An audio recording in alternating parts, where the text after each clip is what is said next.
Our second speaker is to my left. That doesn't mean that Leo's to my right. Roger Rashi is a founding member of Quebec Solidaire in Quebec. In QS, Roger serves as the party's, on the party's international commission, and he is also a member of the steering committee of the Mercier chapter, which has twice elected Amir Khadir as a sitting member of the National Assembly in Quebec. Roger has remarkably taken time away from Quebec during an election campaign to share his thoughts and offer solidarity with those of us here in English Canada.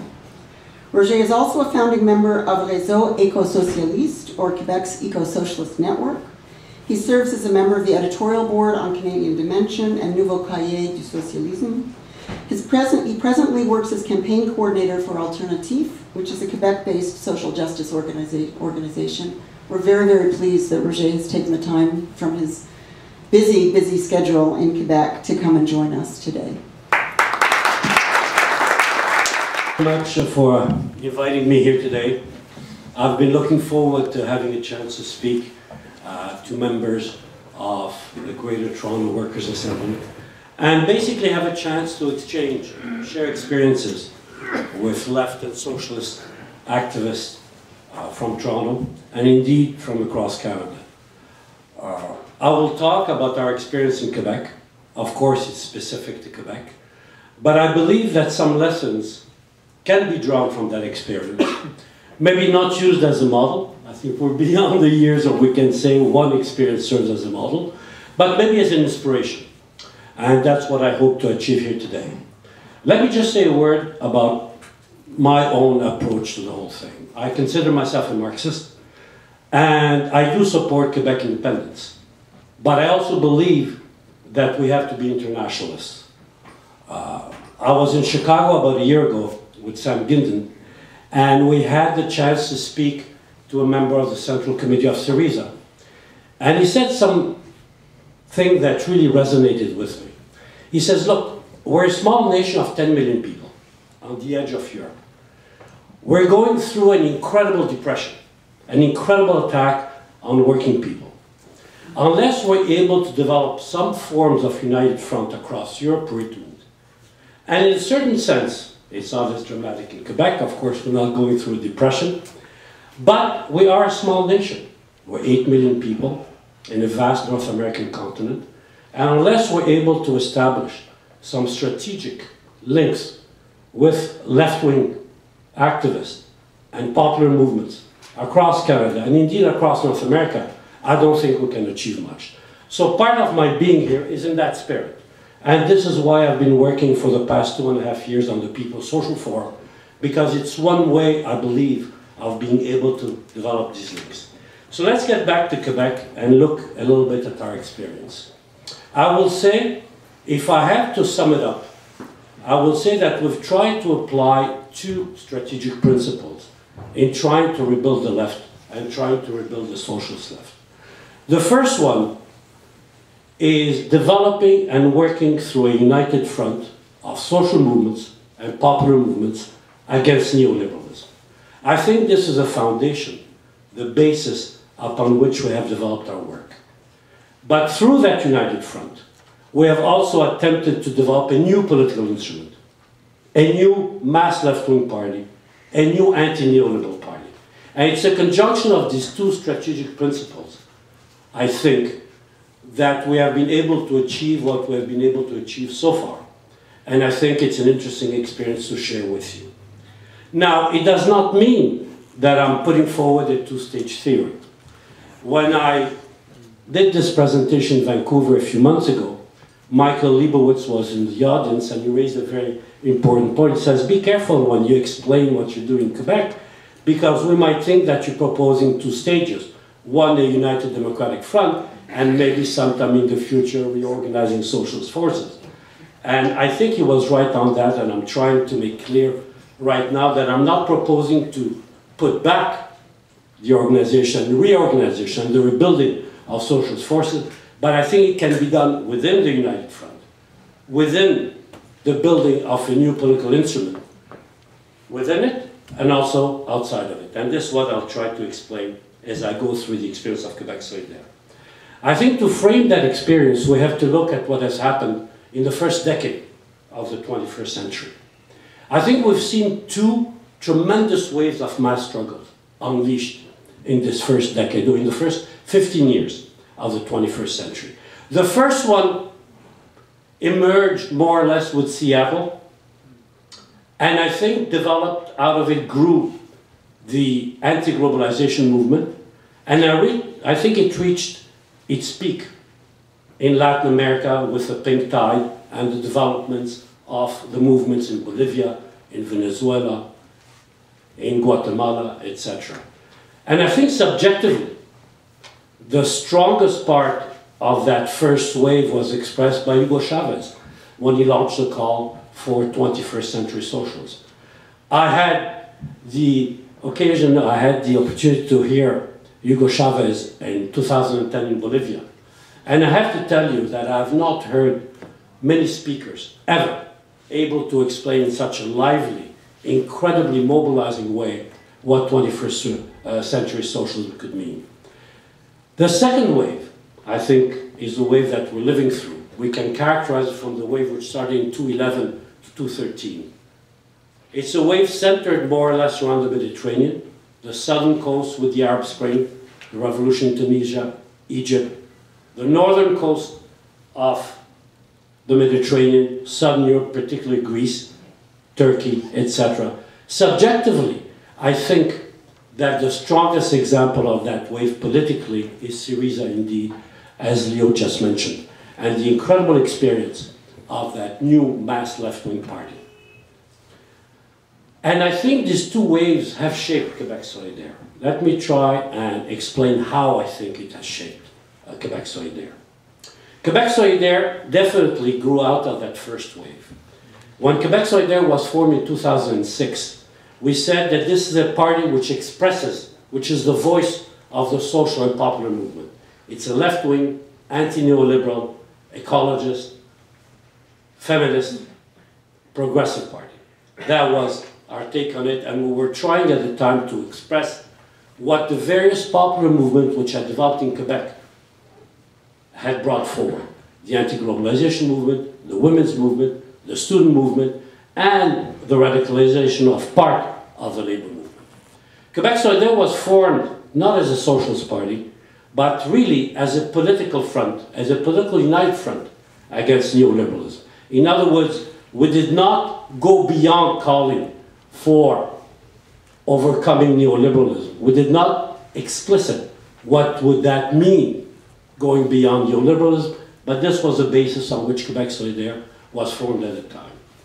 We ran in the election in 2007 and 2008, and 2008 was a watershed year for us because we elected our first MNA, Amir Khadir, in 2008, and that opened up a whole new slew of perspectives which began to play a very important role in the succeeding years. With the crisis in 2008, it sparked a debate within Quebec solidaire on the nature of the system we were living in. And out of that debate, in 2010 and 2011, Quebec solidaire adopted an anti-capitalist, if not platform, at least anti-capitalist elements in its platform, calling for going beyond the present system, overcoming capitalism, and looking long-term towards the socialization of means of production. I think this was a very important step, and it resulted partly from the 2008 crisis, but also from the fact that a new group of activists had joined Quebec solidaire in 2007, 2008, essentially radicalized students from the first strike wave of 2005. And they brought with them a spirit of radicalism and a spirit of activism, which I think colored Quebec solidaire and allowed us to move in that direction. At the same time, as we were adopting some elements of anti-capitalism platform, there was a very important strategic debate that happened in our 2011 convention. And it was the following one. Part of the leadership of Quebec solidaire had called for establishing some forms of tactical alliances with the Parti Québécois in some ridings in order to increase the number of ridings that Quebec Solidaire could compete in. It created and sparked a huge debate. And that proposal, even though it was supported at the time by Amir Khadir, the first elected MNA, and a recognized leader of the party, was actually defeated at the convention by a vote of about 2/3 to 1/3. It was very important because the membership at that time agreed with the more left-wing elements in Quebec Solidaire that we could not compromise the party's willingness to establish a rupture, a break between neoliberal parties, even neoliberal parties with a human face, and a new anti-neoliberal party. So it was a very important debate of ideological, programmatic, strategic, and tactical importance. Another important debate happened around 2012. 2012 was a very important year because it was the year of the Maple Spring, an incredible struggle launched by the student movement that mobilized hundreds of thousands of people. Now, I've been an activist for 40 years. I've seen many mass struggles in Quebec, but I tell you frankly that I've never seen a struggle which mobilized so many people for such a long period of time in such a massive way. What is important to understand is that since Quebec Solidaire has always put forward the idea that our party was a party of the ballot box and the street, we supported from day one the student strike. In fact, our activists in the mass movement had supported building a united front around the student strike since 2010. So it wasn't a new development, neither was it a surprising development.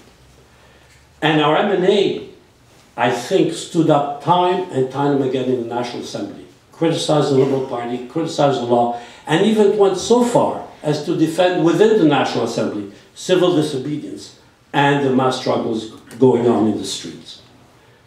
What is important to see is our membership doubled in 2012. We started 2012 with 6,000 members, we ended 2012 with 14,000 members. And the mass of new arrivals in our party were essentially people that came in through that strike, many, a new generation of militant activist students mostly. We held a convention in 2013, and the debate on the Parti Québécois came back again and was proposed again by a section of the leadership. What was very important is that in that convention we had 500 delegates, about twice as much as the convention in 2011, because we had such an influx of new members. A lot of us, especially in the left-wing collectives in the party, really had no idea how these people were going to vote, what position they were going to take. And yet, again, when the vote was taken 2/3 to 1/3, the convention rejected any proposal of tactical alliance with the PQ. Out of that, I think we came into the present election campaign on a fairly strong footing. The leadership realized that any form of tactical alliance with the PQ was not going to wash, and we adopted from the beginning a very strong line of opposition to the Parti Québécois on all levels. Whether it be its charter, which is a charter which is racist, based on narrow nationalism, and intended to develop the Parti Québécois' influence outside Quebec. We oppose that from day one. Whether it's on their turn to big oil, allowing tar sands oil to flow through Quebec with the pipelines, or even exploring oil in the eastern part of Quebec, the Gaspé Peninsula, the Magdalen Islands. Whether it's their economic policy or their austerity policies, we're opposing them toe-to-toe on every aspect of their life. And a very important development happened in this election campaign that we're involved in. The third day into the campaign, one of the most prominent members of the bourgeoisie in Quebec, a monopoly bourgeois, the owner of one of the two media monopolies in Quebec, Pierre-Claude Pelado, from the Québécois group, joined the Parti Québécois and was put forward by the leadership of the Parti Québécois as one of their key future leaders. What this did is that it created a tremendous break within the labor movement between those who were willing to continue supporting the Parti Québécois and those that were more progressive. We are running 10 candidates that are from labor. And these candidates have all taken strong positions against the Parti Québécois and against the arrival of this media mogul in the Parti Québécois. And what is interesting, and I'll finish on that, is that for the first time in 30 years, we are seeing vast sections of labor begin to break with the Parti Québécois. We've seen labor sections in northern Quebec in the Saguenay come out openly against the Parti Québécois and say that they're pondering for the first time voting for Quebec solidaire. We've seen parts of the labor movement in Three Rivers come out openly against the Parti Québécois and say that they're pondering for the first time voting for Quebec solidaire. And a poll which has come out 2 days ago has shown Quebec solidaire at 9%. Now, this is very important because usually at election time, the number of people voting for us tends to go down as the vote becomes polarized. So for us to increase our polling in the early stage of an election is a clear indication that we're beginning to make inroads. Will that continue to develop? And are we going to increase and elect more people at the end of this election campaign, April 7th? I cannot tell you, but I think it augurs well. Because going to that election campaign, where we're somewhat fearful of that new kind of right-wing wind that the Parti Québécois has launched, but I think the way the campaign is developing now, and the way the party is developing now, I think we have begun to sink fairly solid roots in terms of developing an alternative to social democracy, and within it, a new socialist alternative. Thank you very much.